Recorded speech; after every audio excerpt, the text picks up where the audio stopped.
మంత్రి అంబటి రాంబాబు మీడియాతో మాట్లాడుతున్నారు. లైవ్ లో చూద్దాం. 7కి 7 గెలిచాం పోయిన ఎన్నికల్లో. ఇవాళ కూడా 7కి 7 గెలిచే పరిస్థితి ఉన్నది అని మాకన్నా బాగా తెలిసిన వ్యక్తి అటు పోటీ చేసిన మా పార్టీ వ్యక్తే ఉన్నదాకా. కాబట్టి దీన్ని ఏదో విధంగా నలిపేయాలి అనేటువంటి కుట్రతో ఇదంతా చేశారనేటువంటి భావన కలుగుతోంది. చాలా చిత్రమైన విచిత్రమైన సంఘటన ఏమిటంటే ఎన్నికల కమిషన్ ఎవరినైతే అపాయింట్ చేశారో ఎస్పీలుగా వాళ్ళని సస్పెండ్ చేయాల్సిన పరిస్థితి వచ్చింది. ఇది చరిత్రలో నేను ఎప్పుడు ఎక్కడ చూడలా. ఎన్నికల కమిషన్ అంతకు ముందు ఉన్నటువంటి ఐపీఎస్ ఆఫీసర్లు పక్షపాతంగా వ్యవహరిస్తారేమో అనే అనుమానంతో మంచి చరిత్ర కలిగినటువంటి ఐపీఎస్ ఆఫీసర్లను ఎస్పీలుగా వేస్తే వాళ్ళు విధి నిర్వహణలో ఫెయిల్ అయ్యారని భావించి, ప్రాథమిక సమాచారం ఉందని భావించి వాళ్ళని సస్పెండ్ చేశారు. ఊరినే బదిలీ కూడా కాదు, they suspended from the service at present. ఎంత విచిత్రమైన విషయం. దీన్ని ఏ విధంగా భారత ప్రజాస్వామ్యంలో భావించాలని అడుగుతా ఉన్నా.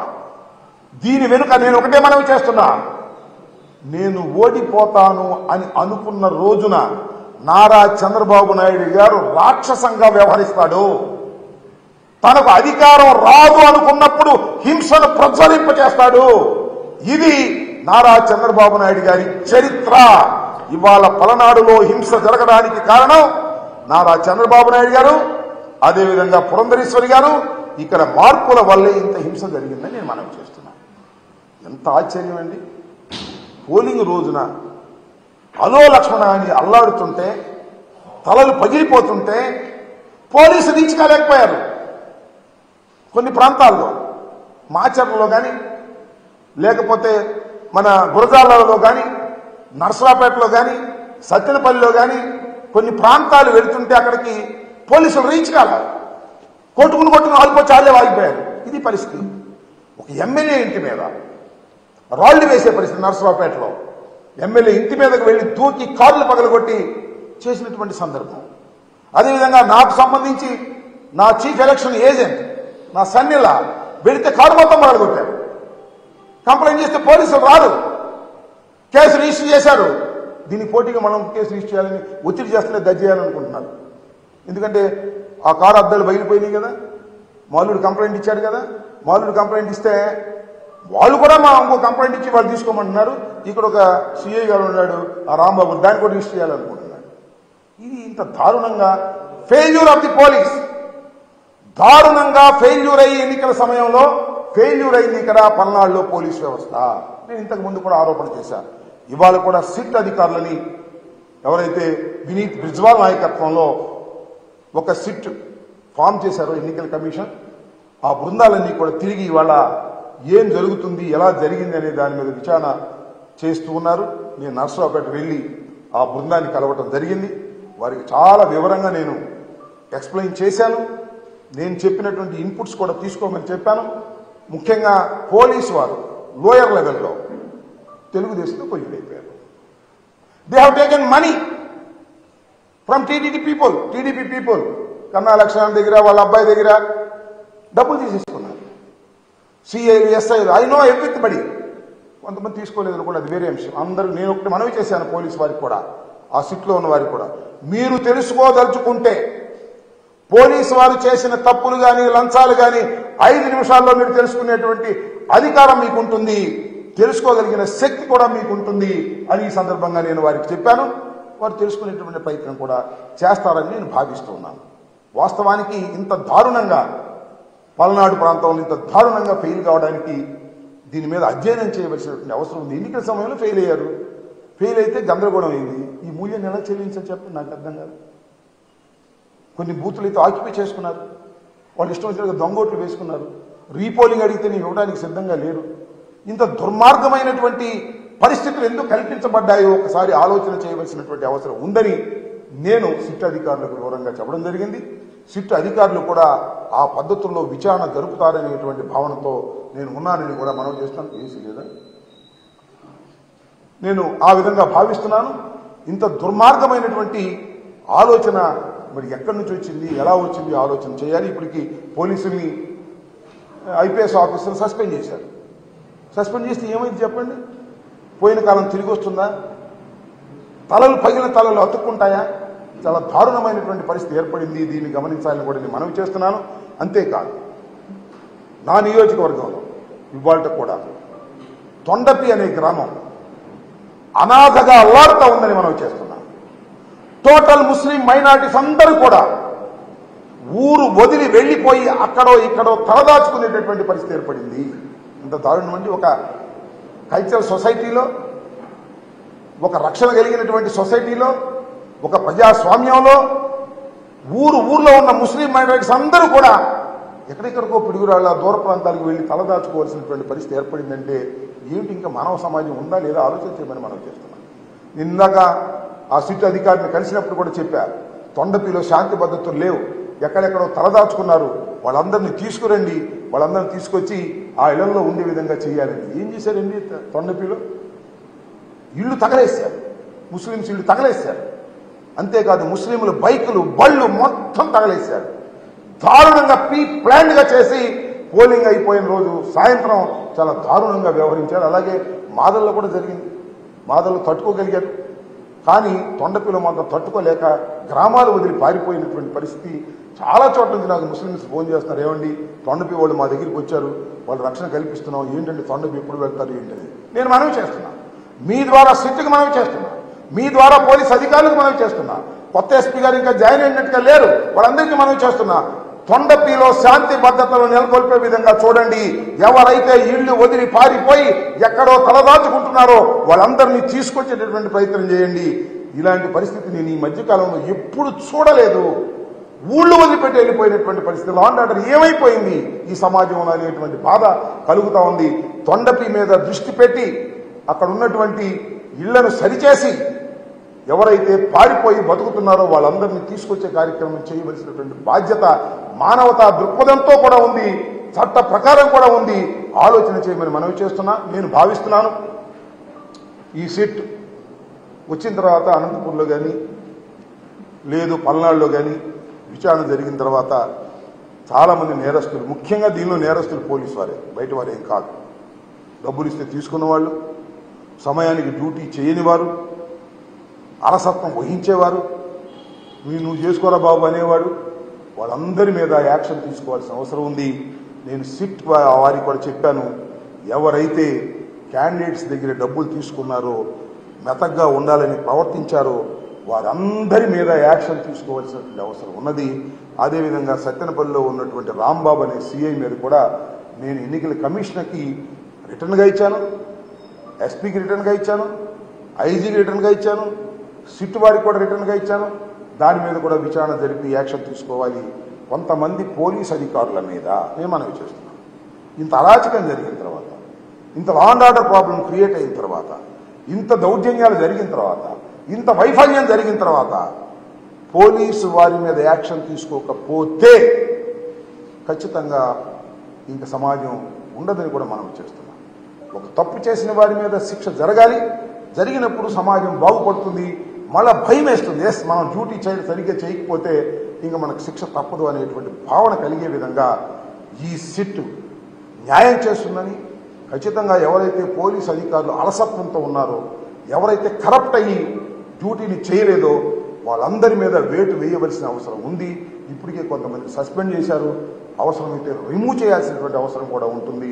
ఎన్నికల సమయంలో పోలీసు వ్యవస్థ ఫెయిల్యూర్ అయితే ఎంత దారుణాలు జరుగుతాయి, ఫలితాలు తారుమారవుతాయి, ప్రజల యొక్క అభిప్రాయాన్ని వ్యక్తం చేయలేని పరిస్థితి వస్తుంది.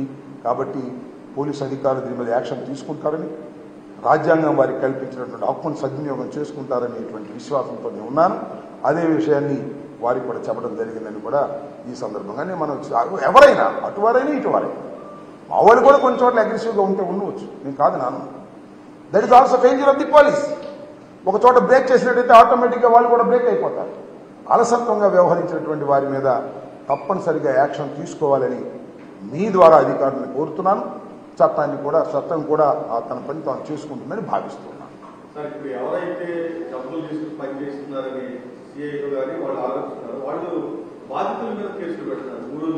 ఎస్, ఏంటంటే ఎవరైతే తెలుగుదేశం దగ్గర డబ్బులు తీసుకుని యాక్ట్ చేస్తున్నారో ఇప్పుడు ఏం చేస్తున్నారంటే, చిన్న విషయం, ఒక జెన్యూన్ కేసు ఉందనుకో, genuine case counter case false case పెట్టిస్తున్నాడు ఈ police officer. For example Rambabu అన్ని ఎస్ఐలకి ఫోన్ చేసి ఆ కేసు రిజిస్టర్ చేయండి, ఈ కేసు రిజిస్టర్ చేయండి అని చెప్తున్నాడు.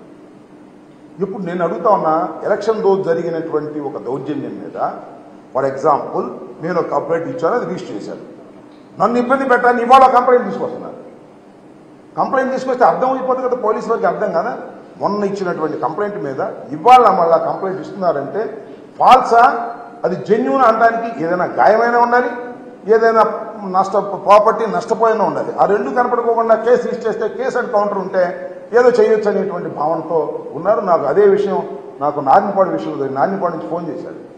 ఏమండి వాళ్ళు కేసు ఇస్తున్నారండి అంటే, వాళ్ళకి ఫోన్ చేశాడు, ఏమయ్యా మేము చేయింది కేసు ఎందుకు ఇస్తున్నారని అడిగారు లోకల్ వాళ్ళు. మీరు ఇచ్చారుగా, అందుకని మేము కూడా ఒకటి ఇస్తున్నాం కేసు, సిఐ రాంబాబుని చెప్పి రాంబాబు రిజిస్టర్ చేస్తా అన్నాడు లోకల్గా. ఇలా ఫాల్స్ కేసెస్ రిజిస్టర్ చేసి, ఒక జెన్యూన్ కేసు మీద ఫాల్స్ కేసు రిజిస్టర్ చేసి బెదిరించేటటువంటి కార్యక్రమం చేస్తున్నారు. ఇది చాలా అన్యాయం. అటు పెట్టా ఇటు పెట్టామండి కేసు, మేము చాలా ధర్మంగా ఉన్నామని చెప్తున్నారు పోలీసులు. ధర్మం ఎటుందో అటు ఉండాలి తప్ప అటు ఇటు కేసులు పెట్టి మేము రెండు వైపులా సమానంగా ఉన్నామని కూడా కరెక్ట్ కాదు. బాధితుడు ఇచ్చినటువంటి రిపోర్టుని మీరు రిజిస్టర్ చేయండి. బాధితుడు కాకుండా ఫాల్స్గా ఇచ్చినటువంటి కేసుని రిజిస్టర్ చేస్తే అది ఫాల్స్ కేసు, అది కరెక్ట్ కేసు సుపీరియర్ ఆఫీసర్ చాలా ఈజీగా కనిపెట్టగలడు. వాళ్ళకి ఆ విచక్షణ జ్ఞానం ఉంటుంది పోలీసు వారికి. ఎస్పీ న్యూగా వచ్చేటువంటి ఎస్పీ గారు వాటిని పరిశీలించాలని, వాటిని రివ్యూ చేయాలని, సిట్టును కూడా వాటిని రివ్యూ చేయాలని, which is the false case, which is the correct case తెలుసుకోవాలని, ఫాల్స్ కేసు రిజిస్టర్ చేసినటువంటి స్టేషన్ హౌస్ ఆఫీసర్ మీద యాక్షన్ కూడా తీసుకోవాలని నేను ఈ సందర్భంగా కోరుతూ ఉన్నాను.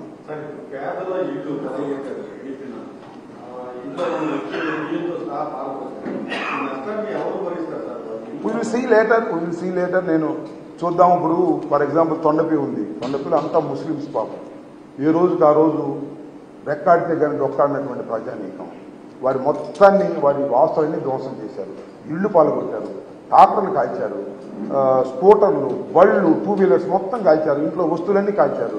వారికి ఏదో ఒక ఆర్థిక సహాయం ప్రభుత్వం వైపు నుంచో పార్టీ వైపు నుంచో చేయాల్సిన అవసరం ఉంది. దాని మీద కూడా ఆలోచన చేస్తాం. తప్పనిసరిగా నేను మనవి చేస్తున్నా, చెప్పడం కొద్దిగా అతిశక్తి ఉంటుందేమో కానీ జగన్మోహన్ రెడ్డి గారు మనం చెప్పాడు కదా, ఏమీ తేడా ఉండదు. 4వ తారీఖు పోలింగ్ అయిన తర్వాత 9వ తారీఖు జగన్మోహన్ రెడ్డి గారు విశాఖపట్నంలో ముఖ్యమంత్రిగా ప్రమాణ స్వీకారం చేయబోతున్నాడు. మళ్ళా వచ్చేది జగన్మోహన్ రెడ్డి గారే. ఎన్ని కుట్రలు, ఎన్ని కుతంత్రాలు చేసినా జగన్మోహన్ రెడ్డి గారే మళ్ళా ఈ రాష్ట్రానికి ముఖ్యమంత్రి అవుతారు. ఒకటి చెప్తున్నా, పొద్దున్నే ఉదయాన్నే బయలుదేరి వచ్చారు, తండోపతండాలుగా జనం వచ్చారు, మహిళలు వచ్చారు, వృద్ధులు వచ్చారు, వర్కింగ్ క్లాస్ అంతా కూడా వచ్చారు. దీనికోసం వచ్చారబ్బా, చంద్రబాబు నాయుడు గారు గొప్పతనం చూసి వచ్చారా? చంద్రబాబు నాయుడు గారు అద్భుతమైన పరిపాలన చూసి వచ్చారా? అబ్బో చంద్రబాబు నాయుడు దేవుడు ఓటేద్దామని వచ్చారా? No no. జగన్మోహన్ రెడ్డి నా బిడ్డ, అమ్మ వడిచాడని వచ్చారు. జగన్మోహన్ రెడ్డి నా బిడ్డ, వృద్ధాప్య పెన్షన్ ఇచ్చాడు అని వచ్చారు. డ్వాక్రా మహిళ రుణమాఫీ ఇచ్చారని వచ్చారు. రైతు భరోసా నుంచి వచ్చారు. నా బిడ్డను మళ్ళా గెలిపించుకోవాలనేటువంటి కుతూహలంతో లక్షలాది మంది, కోట్లాది మంది ఓటర్లు ఉదయమనే బారు తీరారంటే అది ప్రభుత్వ అనుకూలత తప్ప ప్రభుత్వ వ్యతిరేకత కాదు. Note it. 4వ తారీఖున మళ్ళా చూస్తారు మీరు. జగన్మోహన్ రెడ్డి గారు అద్భుతమైనటువంటి మెజార్టీతో గెలవబోతున్నాడు. పాజిటివ్ ఓటు చాలా అద్భుతమైనది. చాలా మంది అంటున్నారు, ఏమండి పోయినసారి కన్నా పోలింగ్ బాగా పెరిగిందా, ప్రభుత్వ వ్యతిరేకత ఉంటుందని ఆశపడుతున్నారు వాళ్ళు. నేను మనవి చేస్తున్నా, 2014లో తెలంగాణలో కేసీఆర్ వచ్చాడు. 2018లో జరిగింది మనకన్నా ముందు, 1 సంవత్సరం ముందో 6 నెలల ముందో. 2014లో ఉన్న ఓట్ల శాతం కన్నా 2018లో ఓట్ల శాతం పెరిగింది. మళ్ళా కేసీఆర్ వచ్చాడు. ఇక్కడ కూడా ఓట్ల శాతం పెరిగింది. మళ్ళా జగన్మోహన్ రెడ్డి అధికారంలోకి వస్తాడు. దానిలో ఏ విధమైన సందేహము లేదు. ప్రజలు ఉదయాన్నే లేచి వచ్చి జగన్మోహన్ రెడ్డి గారి గుర్తు ఫ్యాన్కు వేసి తృప్తిగా ఇంటికి వెళ్లాలనేటువంటి ఉద్దేశంతో వచ్చి గంటల తరబడి సైతం లైన్లో నిలబడ్డారనే విషయాన్ని దయచేసి మర్చిపోవద్దని మనవి చేస్తున్నా. జగన్మోహన్ రెడ్డి గారే మళ్ళా ముఖ్యమంత్రిగా కాబోతున్నారు. 9వ తారీఖున ఇంతకుముందు బొత్స సత్యనారాయణ గారు ప్రకటించినట్టుగానే విశాఖపట్నంలో ప్రమాణ స్వీకారం చేయబోతున్నారు. సార్ ఇక్కడ జరిగిన గొడవల వల్ల కానీ పోలీసులు వైఫల్యం చెందని ఆరోపిస్తున్నారు కాబట్టి మీ విద్యావకాశాల మీద ఉన్న ప్రభావం ఏ విధమైన ప్రభావం ఉండదు. నా విద్యావకాశాల మీద కానీ లేదా వైఎస్ఆర్ కాంగ్రెస్ పార్టీ విజయావకాశాల మీద కానీ ఏ విధమైన ప్రభావం చూపలేదు. కొన్ని చోట్ల సైక్లింగ్ లాగా రిగ్ చేసుకున్నారు. ముఖ్యంగా నార్నిపాడు, చీమలమర్రి, దమ్మాలపాడు గ్రామాల్లో వాటి మీద నేను రీపోలింగ్ అడిగాను. ఎలక్షన్ కమిషన్ రీపోలింగ్కి సుముఖంగా లేదు ఎవరని చెప్పారు. దీన్ని అవసరమైతే I will go to the court also. నాకేమి ఓటమి భయంతో కోర్టుకు వెళ్తున్నాను అనుకోకండి. అసలు ఇలా రిగ్గింగ్ జరిగినప్పుడు ఇంత అడ్వాన్స్డ్ సొసైటీలో ఇద్దరో ముగ్గురో కూర్చుని వారి గుర్తు మీద నొక్కునే పరిస్థితి వచ్చినప్పుడు why you are not open the camps ఏదైతే ఉన్నాయో మన దాన్ని ఏమంటారు